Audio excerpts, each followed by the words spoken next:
الحمدللہ وحدہ لا شریک لہ والصلاۃ والسلام علی من لا نبی بعد۔ پارہ نمبر 12۔ قرآن کریم میں اللہ تعالیٰ نے منکرین کو قرآن کریم کے بارے میں 3 قسم کے چیلنج دیے ہیں۔ پہلا چیلنج یہ تھا کہ تم اس قرآن جیسا قرآن لاؤ۔ دوسرا چیلنج 10 آیات جیسی 10 آیات لے آؤ۔ آخری چیلنج تیسرا کہ قرآن کی ایک صورت جیسی کو صورت لے آؤ۔ تو یہاں 12ویں پارے میں جو چیلنج ہے وہ 10 صورتوں کا ہے کہ تم قرآن کریم کی 10 صورتوں جیسی 10 صورتیں لے کر آؤ، وہ تم نہیں لا سکتے، تو پھر سمجھ لو کہ قرآن کریم برحق ہے اور تمہارے الزامات اعتراضات سب جھوٹ ہے۔ تو اللہ تعالیٰ نے یہ چیلنج دیا ہے۔ سب سے اہم یہ ہے کہ پارہ نمبر 12 میں اللہ تعالیٰ نے انبیاء علیہ السلام کے واقعات کو ذکر فرمایا ہے۔ سب سے پہلے حضرت نوح علیہ السلام کا ذکر فرمایا، پھر حضرت ہود علیہ السلام کا ذکر فرمایا، پھر حضرت صالح علیہ السلام کا ذکر فرمایا، پھر حضرت ابراہیم علیہ السلام کا ذکر فرمایا، پھر حضرت لوط علیہ السلام کا ذکر فرمایا، پھر حضرت شعیب علیہ السلام کا ذکر فرمایا، اور پھر تفصیل کے ساتھ حضرت یوسف علیہ السلام کا ذکر فرمایا۔ حضرت نوح علیہ السلام کا واقعہ بیان فرمایا کہ جب قوم شرک میں حد سے تجاوز کر گئی، اللہ کا حکم آ گیا کہ آپ کشتی تیار کرو۔ کشتی تیار ہو گئی، آپ نے جو کلمہ گو تھے کشتی میں سوار فرما لیا، جانوروں میں سے نر اور مادہ جو جانور تھے وہ بھی اس میں بٹھا لیے، آسمان سے پانی برسا، زمین سے پانی نکلا، سیلاب آیا۔ تو حضرت نوح علیہ السلام نے اپنے بیٹے کو کہا بیٹا تو بھی آ جا۔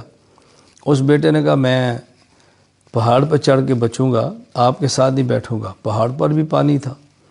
تو حضرت نوح علیہ السلام نے اللہ سے دعا مانگی کہ یا اللہ، یہ میرا بیٹا میرا اہل ہے، اولاد ہے، اور آپ نے وعدہ فرمایا تھا کہ آپ کے ساتھ ایمان والوں کو، اہل و عیال کو بچا لوں گا۔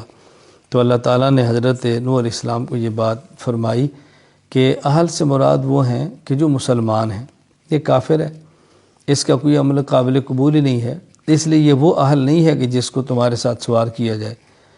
تو حضرت نوح علیہ السلام کا بیٹا بھی مشرک ہونے کی بنیاد پر اسی عذاب کے اندر بہہ گیا۔ حضرت ہود علیہ السلام کی قوم شرک کرتی ہے، صالح علیہ السلام کی قوم شرک کرتی ہے، حضرت ابراہیم کا مشرک نمرود سے واسطہ ہے۔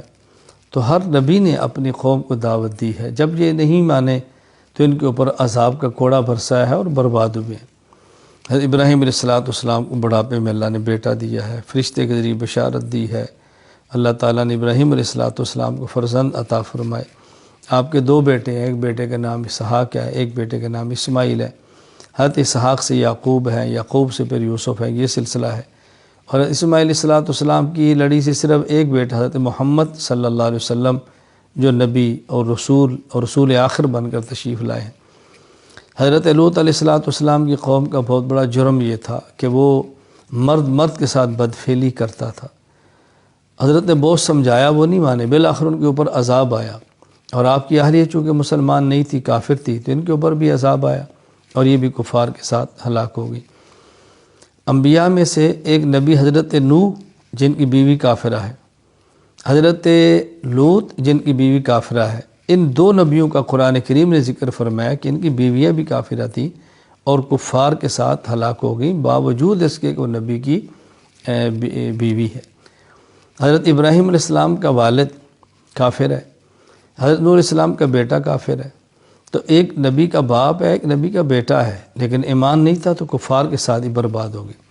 ہمیں سے بات سمجھ آئی، حسب اور نسب سے انسان کی نجات نہیں ہوتی، نجات کی بنیاد ایمان ہے۔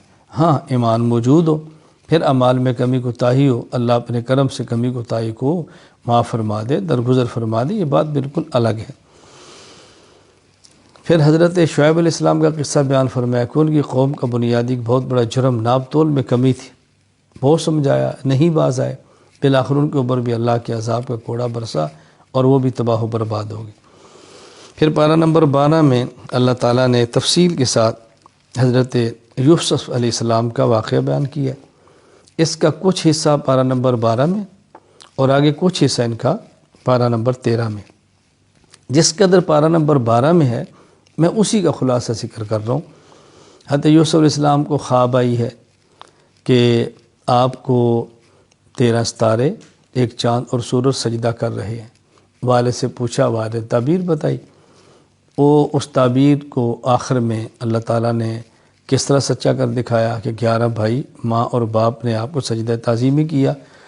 تو حضرت یوسف علیہ السلام کے بھائی حسد میں آگے اپنے باپ سے بھائی کو مانگا، لے کر چلے گئے، خود ان کو کنویں میں پھینکا، جانور کو ذبح کیا، اس کا خون ان کی قمیص پہ لگایا، والد کا بھیڑیا کھا گیا ہے، جھوٹ بولا۔ یوسف علیہ السلام گزرتے قافلے نے اٹھا لیا، ان کو مصر میں جا کے بیچ دیا، عزیز مصر نے خریدا، اس کے گھر میں بڑے ہوئے، اس کی بیوی زلیخا ان پر فریفتہ ہو گئی، بہت کوشش کی، ان تہمت لگا دی۔ یوسف علیہ السلام اس تہمت کی وجہ سے جیل کے اندر گئے ہیں اور ایک عرصہ جیل کے اندر گزارا ہے، اور زلیخا الزام لگاتی رہی۔ اللہ تعالیٰ نے ایک صفائی کا موقع آپ کو دیا جو آخر میں بات آئے گی۔ تو آپ جیل میں چلے گئے، ایک عرصہ جیل میں گزارا، پھر جیل میں آپ کو 2 قیدی ملے، ان 2 قیدیوں نے اپنے خواب بتائی، آپ نے ان دونوں کو تعبیر بتائی، تعبیر کے مطابق ان دونوں کے ساتھ معاملہ ہوا۔ جس کے بارے فرمایا تھا کہ تو بری ہوگا اور بادشاہ کا ساقی بنے گا، وہ ساقی بنا۔ جس کو فرمایا کہ تو سولی چڑھ جائے گا، وہ سولی چڑھ گیا۔ پھر یوسف علیہ السلام کے دور میں جو بادشاہ تھا اس نے خواب دیکھی، اس نے اس خواب کا ذکر کیا اپنے ان علماء کے ساتھ جو اس کے دربار کے تھے، ان کو خواب کی تعبیر نہیں آتی تھی۔ تو یہ جو جیل سے رہا کر آیا تھا، یوسف علیہ السلام نے اس کو تعبیر دی تو بادشاہ کا ساقی بنے گا۔ اس نے کہا مجھے اجازت دو، میں جاتا ہوں۔ تو پھر یہ جیل میں گیا، یوسف علیہ السلام سے خواب کی تعبیر پوچھی، یوسف علیہ السلام نے بتا دی، اس نے واپس آ کر خواب کی تعبیر بتائی، بادشاہ بہت خوش ہوا۔ تو بادشاہ نے کہا بھی اس کو لے آؤ، یہ تو بہت اچھا آدمی ہے۔ جب یوسف علیہ السلام کو لے جانے کے لیے جیل میں بادشاہ کا نمائندہ پہنچا تو یوسف علیہ السلام نے فرمایا کہ میں آتا ہوں، لیکن پہلے ذرا ان عورتوں سے پوچھو کہ جن نے ہاتھ کاٹا تھا وہ قصہ کیا تھا۔ وہ قصہ کیا تھا کہ یوسف علیہ السلام پہ زلیخا فریفتہ ہے اور چرچا مصر میں ہو گیا۔ عورتوں نے تانے دینے شروع کیے تو زلیخا نے اپنی سہیلیوں سے عورتوں سے کہا تمہیں پتہ ہی نہیں وہ بندہ کون ہے، تم دیکھو تو صحیح۔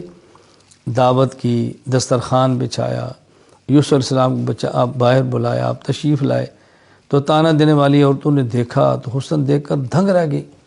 انہوں نے اپنی انگلیاں، یعنی انگلیاں تھیں، پھل ہاتھ میں تھے، اور جب ایسے چھری ہاتھ میں ہے اور ایک ہاتھ میں پھل ہے، پھل کاٹنے لگی تو پھل سے نکل کے ہاتھ تک کٹ گئے۔ یعنی اس قدر یوسف علیہ السلام کو اللہ نے حسن عطا فرمایا تھا۔ تو حضرت یوسف علیہ السلام نے بادشاہ سے فرمایا کہ ذرا قصہ تو تحقیق کرو، ہاتھ کیوں کٹے تھے، مصر میں کیا ماجرا تھا۔ تو جب تحقیق کی تو یہ بات کھل گئی کہ یوسف علیہ السلام بے گناہ ہیں، آپ کا قصور نہیں ہے، قصور زلیخا کا ہے۔ تو پھر زلیخا نے بھی تسلیم کیا کہ میرا قصور ہے، ان کا جرم نہیں ہے، میں نے گناہ کیا، میں نے کوشش کی تھی، لیکن یوسف نے اپنے آپ کو بچا لیا۔ اس کے بعد پھر بادشاہ نے کہا کہ ان کو لے کر آؤ۔ یہ پارہ نمبر 13 میں اگلا قصہ ہے، انشاءاللہ وہاں ذکر کریں گے۔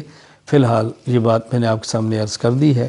حضرت یوسف علیہ السلام کے میں واقعے سے بات سمجھ آتی ہے، اپنے محسن کا خیال کرنا چاہیے، مربی کا خیال کرنا چاہیے۔ یوسف علیہ السلام تو نبی ہیں، معصوم ہیں، تو پھر بھی آپ نے جو بنیادی بات کی نا زلیخا کی دعوت کو قبول نہ کرنے کے سلسلے میں، انہوں نے فرمایا کہ دیکھو وہ میرا مربی ہے، میری تربیت کی ہے، میرا محسن ہے۔ یہ ظالم لوگوں کا کام ہے احسان فراموشی، میں جرم کبھی نہیں کر سکتا۔ جرم تو جرم ہوتا ہے، لیکن سمجھانے کے لیے بات آپ نے فرمائی، اس لیے احسان فراموشی کبھی نہیں کرنی چاہیے۔ اور یہ جو مکر و فریب ان نے کیا تھا یہ کبھی نہیں کرنا چاہیے۔ یہاں اللہ تعالیٰ نے عورتوں کے مکر کا ذکر کیا اور فرمایا ان کیدکن عظیم، تمہارا مکر تو بہت بڑا ہے۔ اس کا معنی یہ نہیں کہ ہر عورت کو مکار کہیں، ہر عورت کو مکاری کہیں، مکر مرد بھی کرتے ہیں، اور اس یہاں پر نہیں کیا ہے۔ مطلب ہے کہ بہت بڑی یہ سازش تھی، اللہ نے اپنے نبی کو اس سازش سے محفوظ رکھا، گناہ سے بھی بچا لیا، اور جو الزام تھا آئندہ اس سے بھی بچا لیا، اور ان کی برات بھی ہو گئی۔ اللہ نے اپنا کرم فرمایا۔ اللہ تعالیٰ اس واقعے سے جو عبرتیں ہیں ہمیں حاصل کرنے کی توفیق عطا فرمائے۔ یوسف علیہ السلام نے جیل میں جانا برداشت کر لیا ہے، لیکن زنا کے گناہ کی طرف جانا برداشت نہیں کیا۔ اللہ ہمیں بھی یہی اپنی ترتیب اور حکمت اختیار کرنے کی توفیق عطا فرمائے کہ گناہوں سے جتنا ہو سکتا ہے بچیں۔ وآخر دعوانا الحمدللہ رب العالمین۔